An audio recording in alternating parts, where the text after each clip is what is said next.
Bonsoir. Comment se passe votre début de saison? Plutôt pas mal. Là, on est parti sur un nouveau projet, donc je commence à piloter. Donc on est en plein apprentissage de toutes les pistes et là, on est déjà à la mi-saison. Ouais, on peut dire que c'est une nouvelle page du Bob Monégasque que vous écrivez après le départ de Rudy Rinaldi.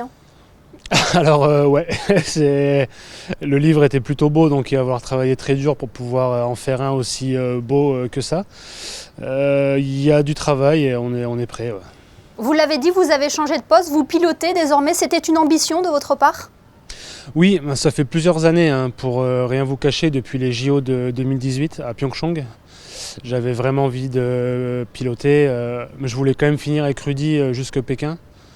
Donc on était parti sur ça et là juste après les Jeux, j'ai mis le cap sur le pilotage. Et c'est compliqué? C'est pas simple, c'est vraiment un rôle différent. Derrière, on est un petit peu moins impliqué dans la descente en tant que pousseur. Là, il y a, je dirais, un petit peu plus de travail, surtout quand on commence. Il faut connaître tous les virages par cœur, les entrées, les sorties. Et ça demande beaucoup plus d'implication, notamment sur la première année. Un mot sur vos compagnons d'aventure qui vous accompagnent cette saison désormais, Antoine Riou, Arthur Prévost et Kylian Vatrican. C'est ça, il y a aussi Martin Diouf. Écoutez, on est une belle équipe de jeunes avec Antoine qui tient un peu l'expérience. C'est sa 4e année de Bob.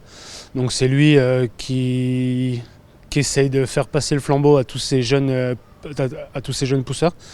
Donc on est un groupe avec plein d'ambition et voilà, ça se passe plutôt bien. C'est l'opportunité aussi de pouvoir aussi évoluer en Bob A4.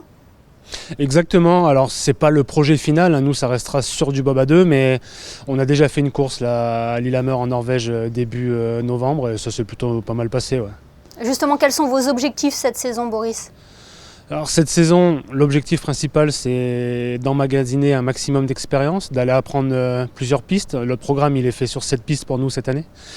Donc il y a les championnats du monde à Saint-Moritz la dernière semaine de janvier. Ça risque d'être un peu juste pour une première année, mais la qualification a déjà commencé. Elle se finira la 3e semaine de janvier. Donc pourquoi pas, c'est des choses à prendre, c'est de la belle expérience.